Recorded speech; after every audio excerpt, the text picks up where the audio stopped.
से मीटिंग होने वाली है।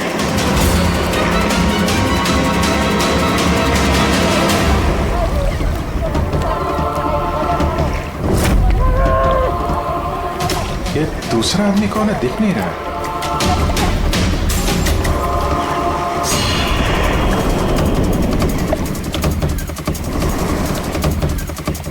ये तो सचिन है। एयरपोर्ट अथॉरिटीज ने मरने वाले पायलट के लिए इसकी फोटो दिखाई थी। वो पायलट सचिन, सचिन जिंदा है? सर अगर ये प्लेन क्रैश में मरा नहीं और जिंदा है तो यहाँ छुपा क्या करना है? वही तो सामने क्यों नहीं आ रहा? चलो पूछते हैं इससे।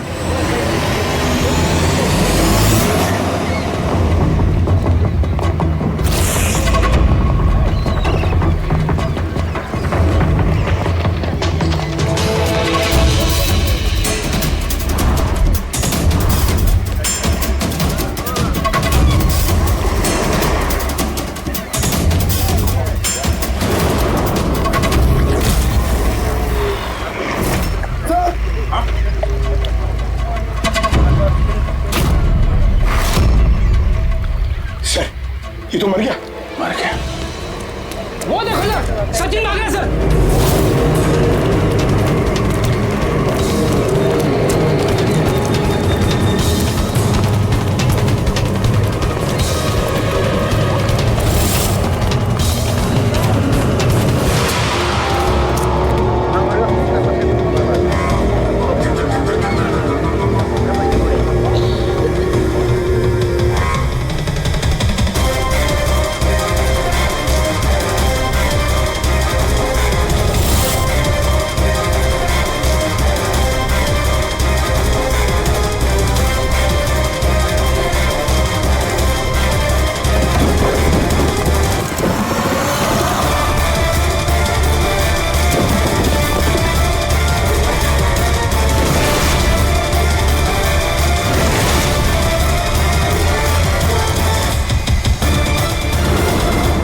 ये गया कहाँ? सर शायद वो आदमी कुछ ऐसा राज जानता था जो सचिन नहीं चाहता था कि हम तक पहुंचे, और शायद इसीलिए उसका खून कर दिया।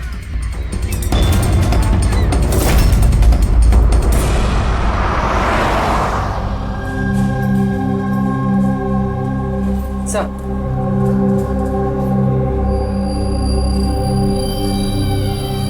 क्या सवाल करना है आप लोग को मुझसे?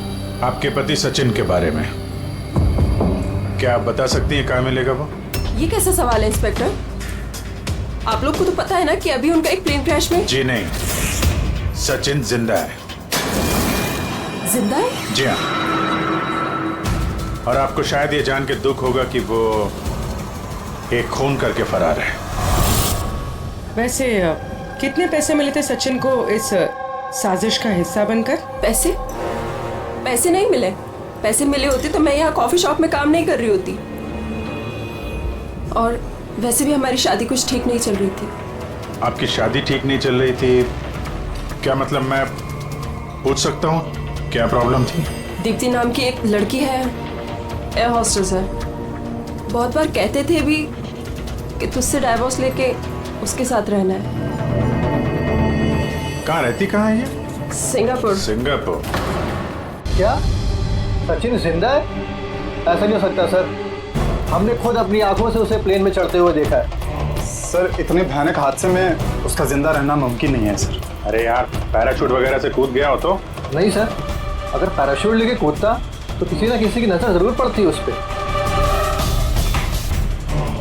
हमसे कुछ मिस तो नहीं हो गया ना? क्या क्या बोल रहे थे तुम? क्या मिस हुआ होगा? नहीं सर, कुछ नहीं। तुम्हारी बातों से तो साफ साफ लग रहा है कि तुम लोग कुछ छुपा रहे हो। क्या बात है, बताओ बताओ जल्दी। सॉरी सर, हमसे वो थोड़ी सी गलती हो गई। कैसी गलती? सर जब प्लेन टेक ऑफ हुआ तो हम वहाँ थे ही नहीं। इतनी बड़ी गलती कैसे कर सकते हैं आप लोग? हैं? सर वो प्लेन जब रनवे पे दौड़ रहा था सर, कुछ धमाका हुआ सर। कैसा धमाका? सर किसी ने दिवाली का बम फोड़ा था, तो हम लोग उसको देखने के लिए गए कि कहीं कोई सीरियस बात तो नहीं है। अरे ये तो पटाखा है। और सर जब हम वापस चल के आए तो पता चला कि प्लेन उड़ चुका था सर। ये उस दाढ़ी वाले का ही काम होगा, इन लोगों का ध्यान भटकाने के लिए। हाँ, पर अभिजीत क्यों? क्या मकसद हो सकता है इनका ध्यान भटकाने में? कुछ ना कुछ तो गड़बड़ है अभिजीत। ये जब धमाका हुआ तब प्लेन एयर स्ट्रिप पे कहां था, वो जगह दिखाओ। आइए सर। चलो दिखाओ। आइए।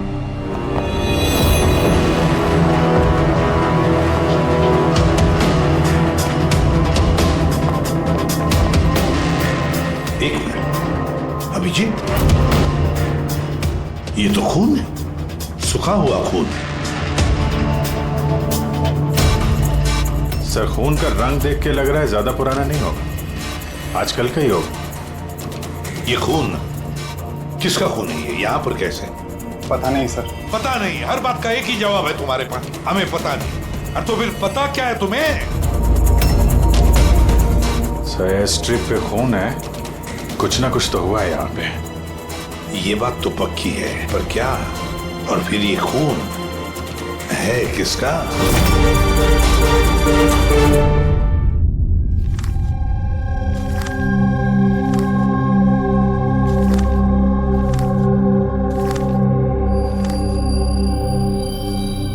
बस पता चल गया, एयर स्ट्रिप पे जो खून था वो किसका था। किसका था? ये पायलट सचिन।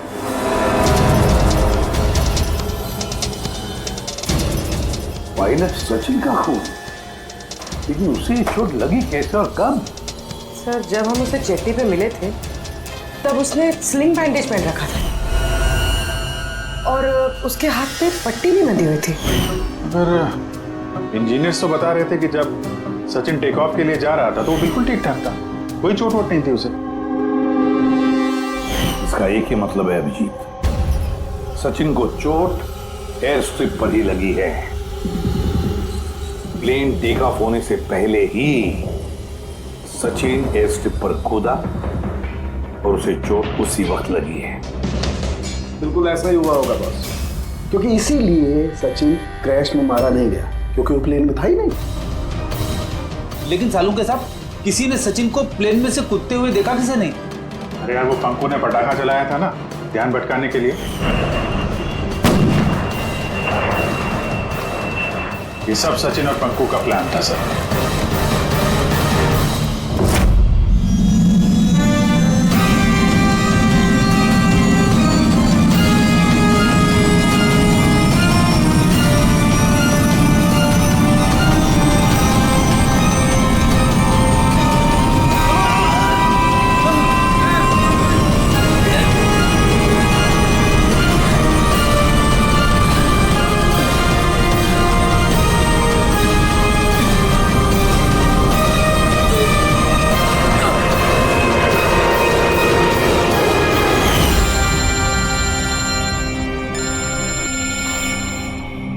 हेलो,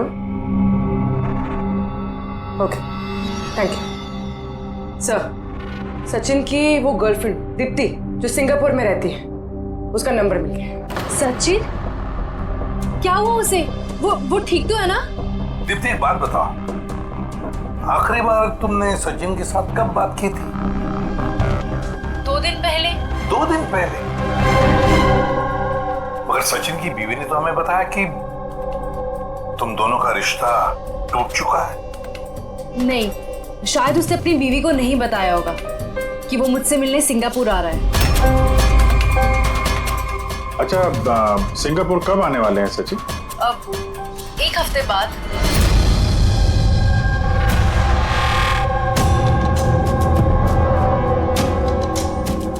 अच्छा, और क्या क्या बातें हुई तुम्हारी 2 दिन पहले? वो कह रहा था कि उसे ढेर सारा पैसा मिलने वाला है और फिर हम एक नई जिंदगी की शुरुआत कर सकते हैं। वैसे आप सब ये सवाल, सचिन ठीक तो है ना? घबराओ मत, सचिन को कुछ नहीं हुआ और अगर जरूरत पड़े तो हम तुम्हें फिर फोन करेंगे। Thank you. कहीं दीप्ति भी तो नहीं मिली हुई है सचिन के साथ इस सारे प्लान में? पूरी एक काम करो, सिंगापुर पुलिस को सारे डिटेल भेज दो और उनसे कहो कि वो इस दीप्ति पर नजर रखे हैं। सर, हाँ सचिन की वाइफ से बात हुई। उसका कहना है कि सचिन का पासपोर्ट घर पे ही है। क्या? सचिन का पासपोर्ट घर पे है और सचिन सिंगापुर जाने की प्लान्स बना रहा है? कहीं ऐसा तो नहीं कि सचिन ने नकली पासपोर्ट बनाया हो? नकली पासपोर्ट, ये डेचू नकली पासपोर्ट बनाने वालों के बारे में बहुत कुछ जानता है। तो एक काम करो, पंकज से कहो कि सचिन का फोटो लेकर वो डेचू से मिले। हाँ यस सर। एक बात और, ये अगर सचिन प्लेन से कूद गया था टेक ऑफ से पहले, तो प्लेन उड़ा कौन रहा था? और सर, जब वो प्लेन से कूदा तो ये मदन, अंगद और सुमित इन लोगों ने हल्ला नहीं मचाया, चुपचाप बैठे क्यों नहीं? बस प्लेन के गिरने पर हल्ला कैसे मचाते हैं लोग? तीनों के तीनों बेहोश थे। मगर सर, ये लोग बेहोश हुए कैसे? क्योंकि इन लोगों के पेट में ब्लैक कॉफी थी और उस ब्लैक कॉफी में ही नशीली दवाई मिलाई गई थी। क्या? ब्लैक कॉफी में नशीली दवा? आई एम बोर्डिंग, अभी कॉफी। Thank you. तो फिर ये जरूर सचिन के प्लान का हिस्सा था। सर, एक सवाल का जवाब अभी भी नहीं मिला है। बिना पायलट के प्लेन उड़ा कैसे? इसका जवाब है UAS। UAS, uninterruptible auto pilot system. इस प्रोग्राम के जरिए जमीन पे बैठ के हवा में उड़ते प्लेन को कंट्रोल किया जा सकता है, कहीं से भी। हाँ सर, हम लोग फॉरेंसिक लैब में रह के भी हवा में उड़ते हुए प्लेन को कंट्रोल कर सकते हैं। और इस प्रोग्राम को इसलिए बनाया गया कि हवा में उड़ते प्लेन में अगर इमरजेंसी हो जाए या हाईजैक का प्रॉब्लम हो जाए तो उसका कंट्रोल नीचे वालों के पास भी रहे। मतलब प्लेन के कॉकपिट का कंट्रोल उसके हाथ में जिसके हाथ में वो रिमोट है। हाँ सर, और जिसके पास भी रिमोट कंट्रोल था उसी ने प्लेन क्रैश करवाया समंदर में। तो रिमोट कंट्रोल वाला खूनी, ब्लैक कॉफी में नशीली दवा।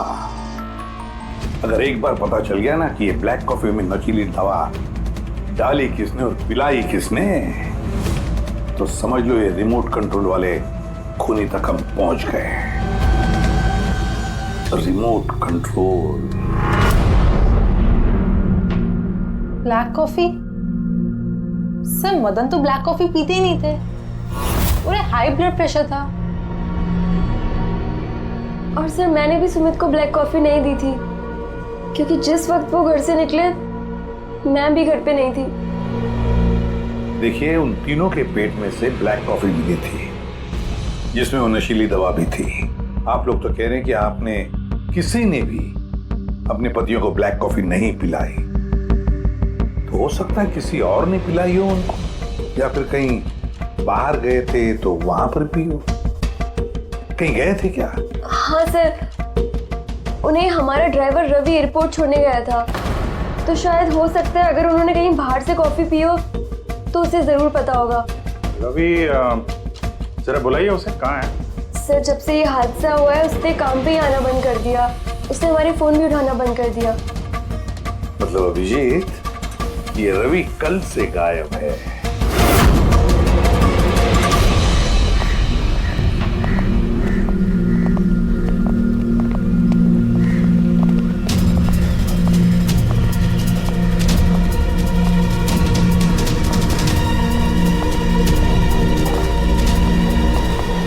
एक्सक्यूज मी, हटिए जरा, क्या बात है, क्या हुआ? देखिए सर, यहाँ से बहुत बदबू आ रही है और अभी पुलिस को भी फोन किया है, अभी तक कोई आया नहीं है। हम लोग CID से हैं।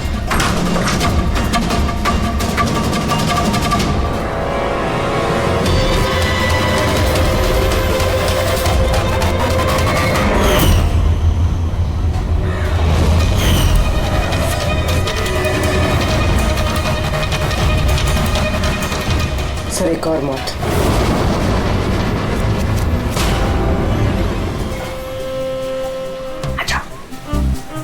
Just follow me.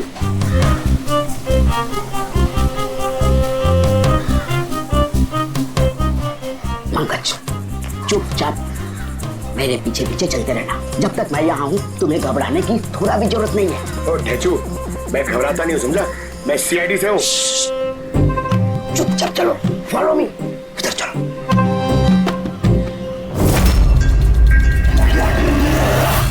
आजा पंकज।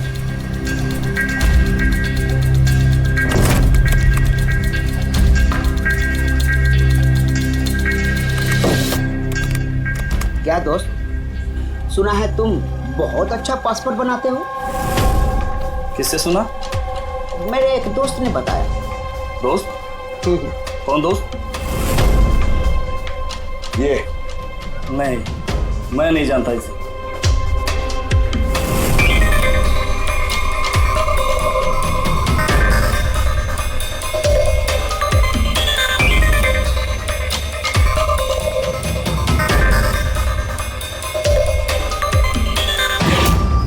ये दोस्त है तुम्हारा?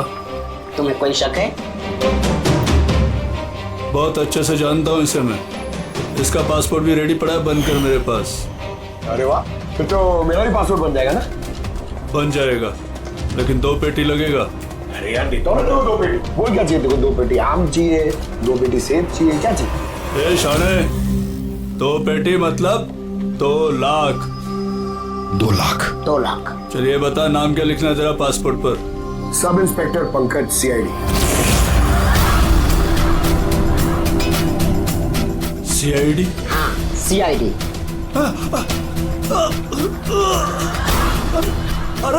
अरे मैंने क्या बिगाड़ा तुम्हारा? सिर्फ तेरा ही नहीं, सारे नकली पासपोर्ट बनाने वालों का धंधा बंद हो चुका है। जो सवाल मैं पूछूंगा ना, उसका सीधे सीधे जवाब दे, वरना 2 लाख उधर बैठा कराऊंगा यहाँ पे तुझे, समझा? पूछो क्या पूछना है? ये अपना नकली पासपोर्ट लेने कब आने वाला है? पता नहीं। पता नहीं? आज शाम को। देखा पंकज, है चुका कमाल। सर, रवि के घर से जो बॉटल मिली है उसमें वही नशीली दवा है जो साड़ू के सर को ब्लैक कॉफी में मिली थी। इस रवि के अलावा और किसी के उंगलियों के निशान मिले उस बोतल पे? हाँ सर, रणदीप के।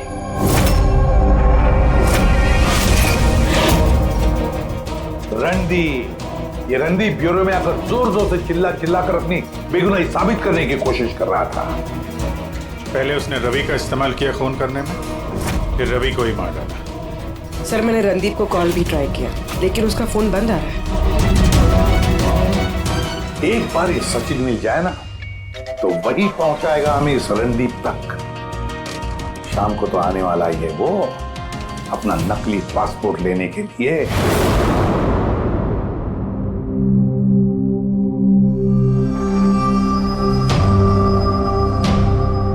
मेरा पासपोर्ट रेडी है। हाँ, तुम एक काम करो, अपना पासपोर्ट उससे ले लो, उसके पास है। अरे यार जल्दी करो, मेरे पास ज्यादा टाइम नहीं है। सही कहा तूने, तेरे पास तो बिल्कुल भी टाइम नहीं है। बस ये फोटो चिपका दूं? ये क्या मजाक है? मजाक नहीं है, ये CID का तोहफा है। CID? बता, वो प्लेन क्रैश कैसे किया था तूने?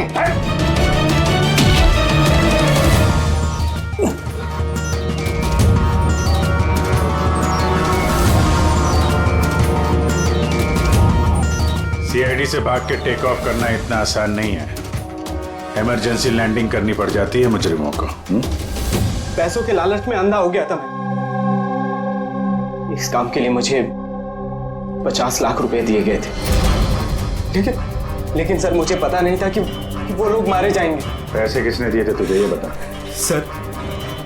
सर मुझे नहीं पता, मैंने सिर्फ एक बार बात की थी उससे। पंकज, जरा इंटरनेट पर देखो, इस रणदीप का कोई इंटरव्यू वगैरह है क्या? सर मिल गया।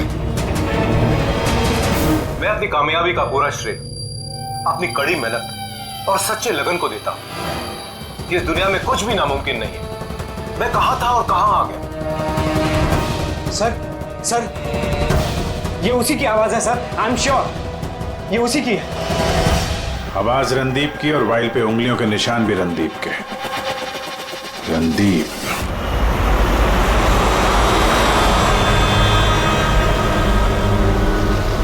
सर आगे से राइट।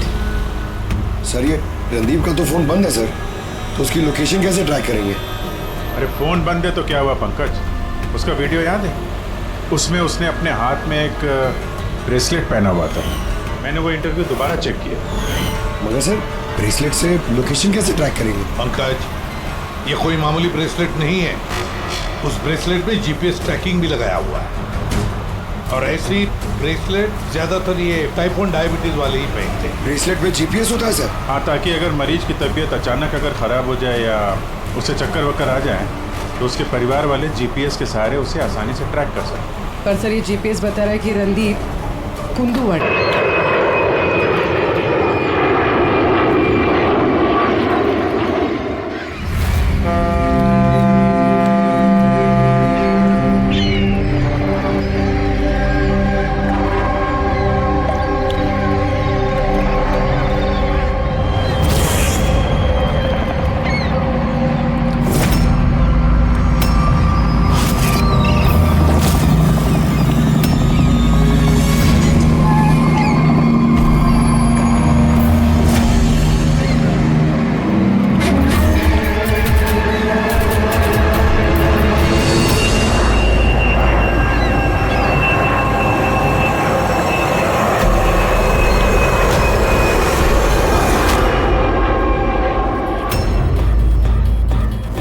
बच गए।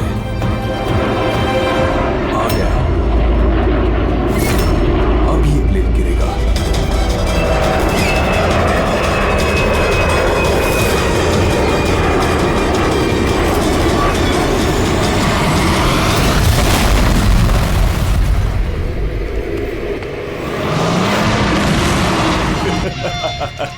मजा आ गया।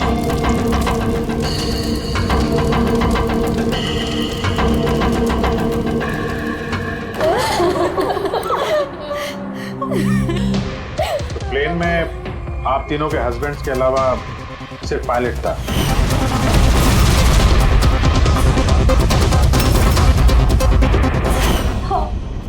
और अभी तक उनकी कोई खबर नहीं मिली।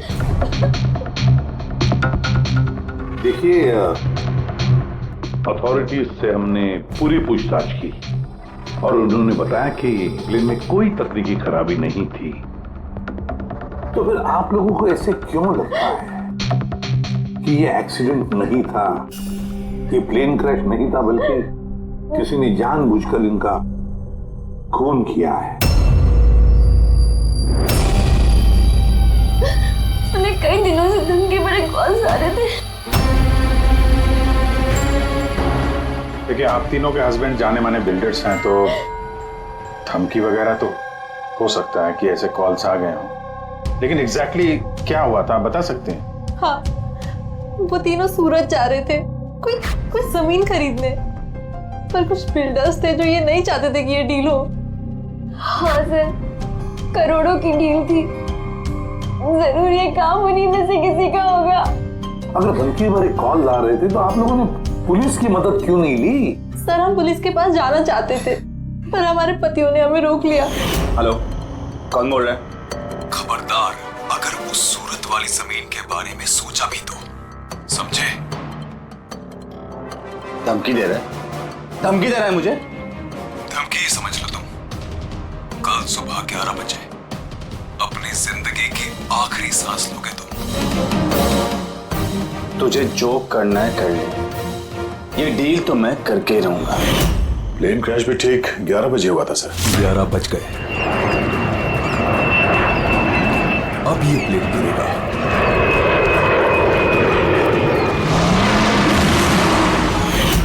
ये कोई सहयोग तो नहीं हो सकता? आप ही बताइए सर, क्या एक जमीन का टुकड़ा किसी इंसान की जिंदगी से ज्यादा कीमती हो सकता है? देखिए, मैं आपको प्रॉमिस करता हूं, जिस किसी ने भी ये किया है उसे हम सजा दिलाकर ही रहेंगे।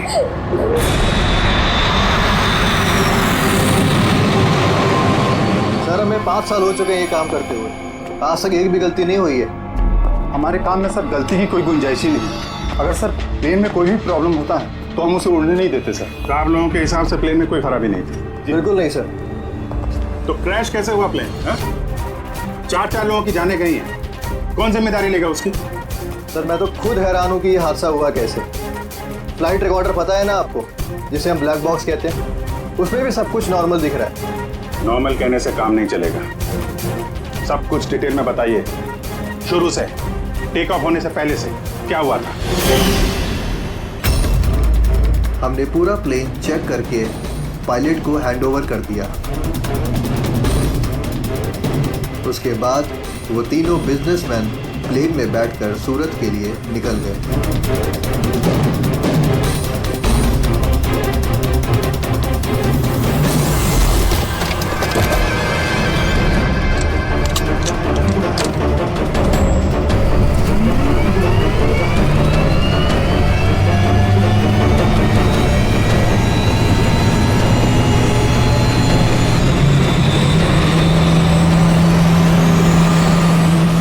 टेक ऑफ का परमिशन रेडियो फ्रीक्वेंसी पे मिलता है मेन टावर से। कल हमें पूरी इंफॉर्मेशन मिलने के बाद ही हम लोगों ने टेक ऑफ की प्रक्रिया शुरू की थी। आप रेडी? क्या? अच्छा, ओके ओके ओके ओके, हाँ ठीक है, हम लोग देखते हैं। क्या हुआ सर? मदन को जिस फोन से धमकी भरे कॉल किए जा रहे थे ना, तो क्रैश वाले दिन यहीं पे था, इसी एयर स्ट्रिप पे। सर अगर फोन यहीं पर था तो किसी अंदर वाले का हाथ है। क्यों? नहीं सर, हमने किसी को भी कोई भी धमकी भरे फोन नहीं किए। तुम लोगों ने नहीं किया तो कोई बाहर वाला घुस गया होगा, यही सिक्योरिटी इसी एयर स्ट्रिप की। अगर वो आदमी यहाँ पे आया था तो कोई ना कोई निशान तो जरूर छोड़ के गया होगा, चेक करते हैं। सर ये जगह तो पूरी खुली हुई है सर, अगर वो कहीं छुपा होगा तो कहीं हैंगर के पास छुपा होगा सर। ठीक है, वहां देख लें। चलो हैंगर के पास चलो।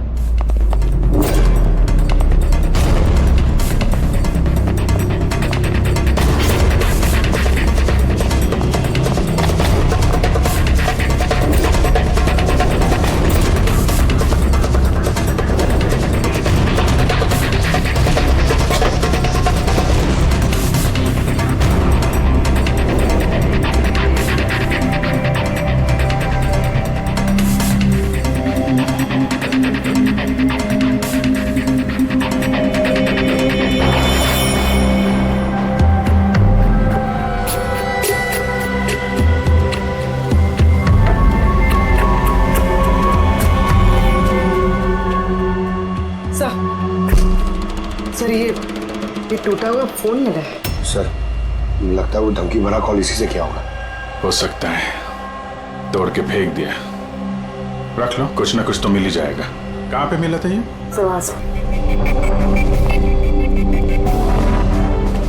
सर यहाँ।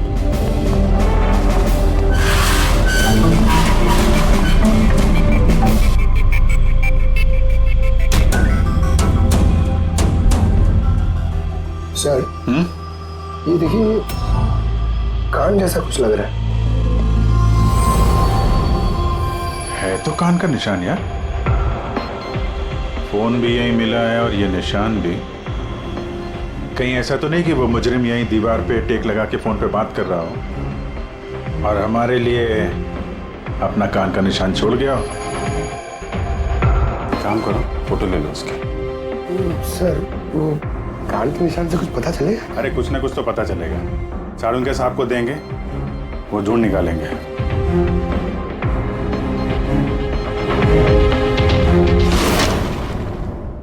सर 2 लाशें मिल गई है, अंगद और मदन की। और सुमित और तो प्लेन का पायलट ढूंढ रहे सर, अभी तक पता नहीं चला। आप लोग प्लीज रोइए मत, हौसला रखिए। देखिए, हम आपसे वादा करते हैं, आपके पतियों का खूनी नहीं बचेगा हमारे हाथों से।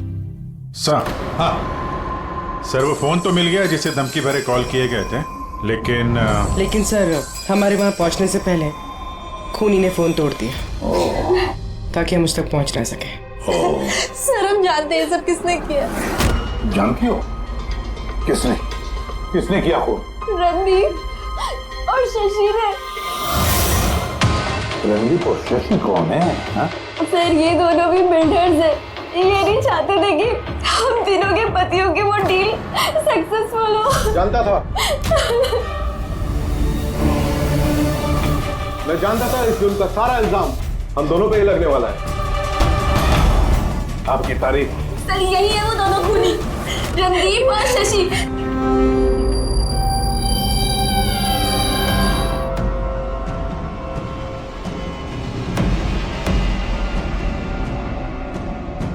पता नहीं इन औरतों की हमसे क्या दुश्मनी है, चाहे कुछ भी गलत क्यों ना हो, ये हम पे इल्जाम लगाती हैं। और एक बार पहले भी इन्होंने हमें झूठे इल्जाम में गिरफ्तार करवाया था। अच्छा, किस जुर्म में गिरफ्तार करवाया था तुम्हें? जरा हमें भी तो बताइए। सर जब पहली बार अंगद को धमकी भरे कॉल्स आ रहे थे तो मैंने ही पुलिस में रिपोर्ट लिखवाई थी इस रणदीप के खिलाफ। और पुलिस ने मुझे गिरफ्तार भी कर लिया, पर बाद में मैं निर्दोष साबित हुआ। हाँ सर, असल में वो धमकी भरे फोन कॉल उन गांव वालों के थे जिनकी जमीन ये लोग लेना चाहते थे। हाँ तो वो गांव वाले अब भी जेल में हैं। तो ये गंदी हरकत तुम लोगों के अलावा और कौन कर सकता है? देखा सर, फिर से हम पर इल्जाम। अगर ये हमने किया होता तुम सीआईडी के पास क्यों आते? कोई बात नहीं, बहुत जल्द दूध का दूध और पानी का पानी हो जाएगा। हाँ? क्योंकि हमें वहां पे मुजरिम के कान का निशान मिला है। बस उससे तो हम पता लगा ही लेंगे कि खूनी है कौन। ये दीवार पर जो गीला पेंट था उस पर जो एक कान का प्रिंट है, इस कान के प्रिंट को देखो, कुछ दिखाई देता है कान पर? इस कान की प्रिंट पे स्टार जैसी कुछ शेप का इम्प्रिंट है। और एक बात और, ये जो मुजरिम है ये समुद्र के आसपास रहता है। ये कैसे पता चला सर? मैं बताता हूँ। ये फोन के जो टूटे हुए टुकड़े हैं, इस पर मुझे कुछ समुद्री रेत और मछली के कांटे के टुकड़े मिले। अच्छा अच्छा, तो जब उस आदमी ने अपने जूते से इस फोन को तोड़ा होगा तो वो रेत और मछली के कांटे उसके जूते से निकल के फोन में चले गए। जूतों में रेत और मछली के कांटे। हो सकता है ये आदमी किसी फिश मार्केट के आसपास रहता हो। फिश मार्केट तो है ना यहाँ पे दो, एक वर्सोवा जेट्टी पे और दूसरा मड आइलैंड पे। बस अब अपना काम हो गया। दोनों फिश मार्केट में जाकर पता लगाओ। देखो ऐसा कोई है क्या जो कान में स्टार की शेप की ईयररिंग पहनता है।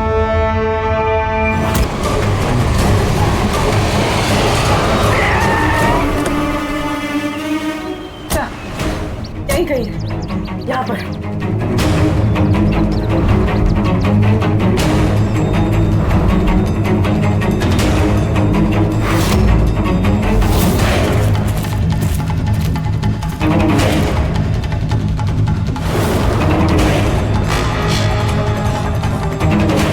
इस तरफ सर यही कहीं है। उसकी दिल की धड़कन भी कमजोर होती जा रही है। दिल की धड़कन कमजोर होती जा रही है, यही कही है वो। ये मिट्टी अलग क्यों लग रही है? कहीं इस मिट्टी के नीचे तो नहीं हो सकता है।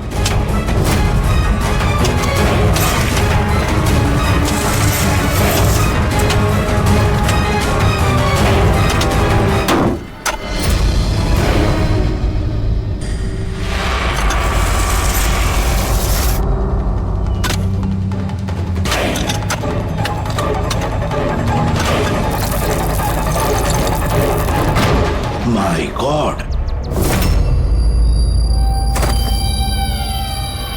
जिंदा है। अच्छा,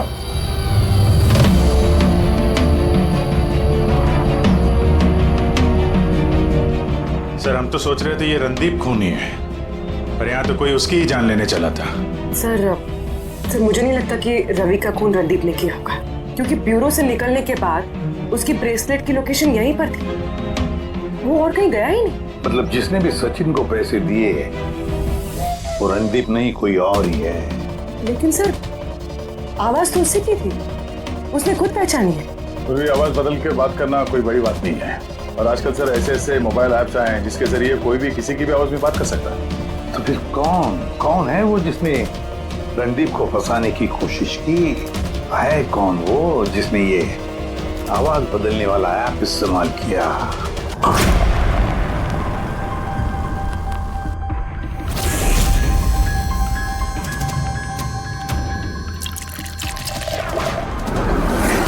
चीयर्स।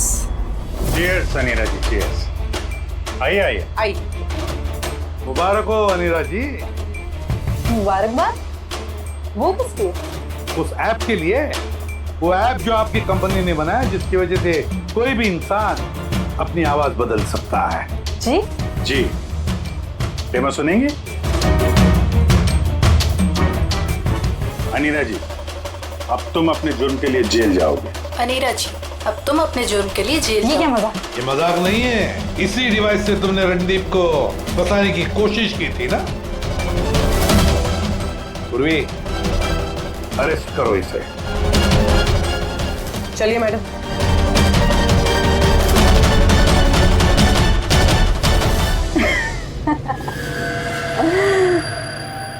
इतनी भी क्या जल्दी है सीआईडी वालों? जरा उधर तो देखिए। जाने दो उसे। बेवकूफी छोड़ दो ये। छोड़ो उनको।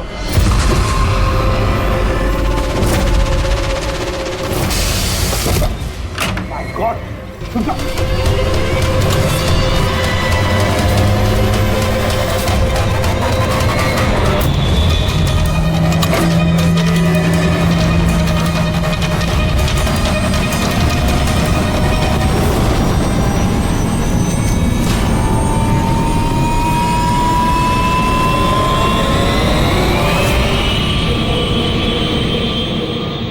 Good bye CID.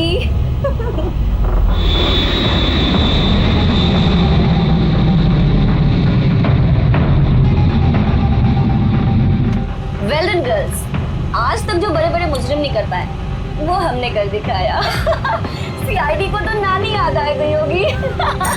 पर वो सब तो ठीक है यार, पर हम जाएंगे कहाँ? ओरिजिनल प्लान तो ना चौपट कर दिया। सोचते हैं कोई ना कोई मंजिल तो मिल ही जाएगी।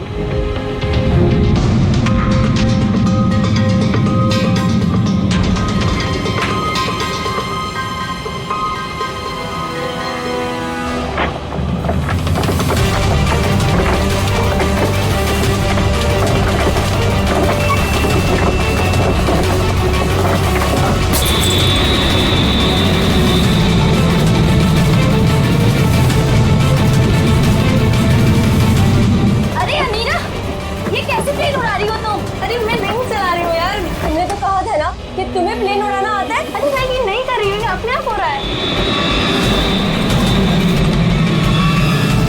ओह नो, प्लेन तो उड़ रहा है।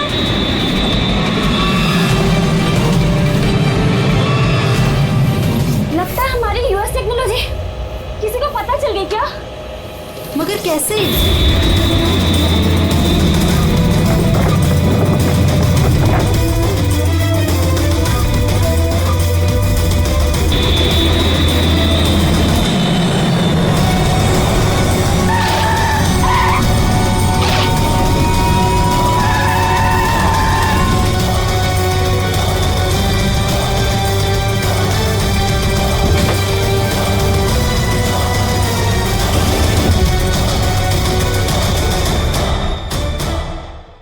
आइए।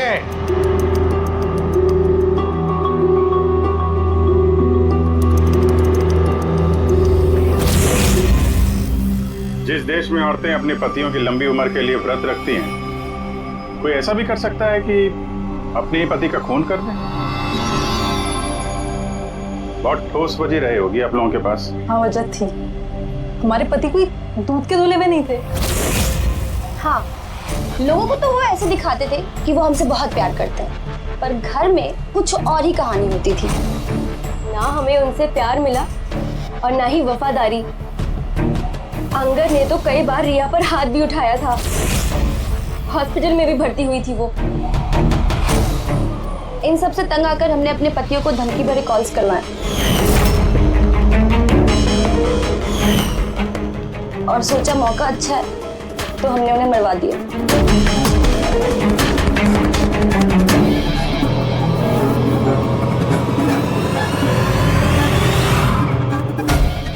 और किस्मत देखिए, रणदीप रवि के पास गया, वो बेहोशी वाली दवाई लेकर, ताकि हमारे पति मीटिंग में पहुंच ही ना पाए। और ये चीज भी हमारे काम आ गई। तो रवि की वफादारी का फायदा उठाया तुमने, हाँ? फिर तुम लोगों ने रणदीप को जमीन में गाड़ दिया ताकि हमें ऐसा लगे कि वो जुर्म करके फरार हो गया है। पिंजरे में बंद घुटन भरी जिंदगी जीने का कोई फायदा नहीं था। हमें आजादी की हवा में सांस लेनी थी। आजादी की हवा में सांस लेने के और भी तरीके होते हैं अनिता जी। पति को मारना सबसे गलत रास्ता। सही होता अगर तुम पतियों से अलग हो जाती, लेकिन नहीं, तुम तीनों ने ऐसा रास्ता चुना जो तुम्हें घुटन भरी जिंदगी तक ले जाएगा, और वो भी जेल की सलाखों के पीछे।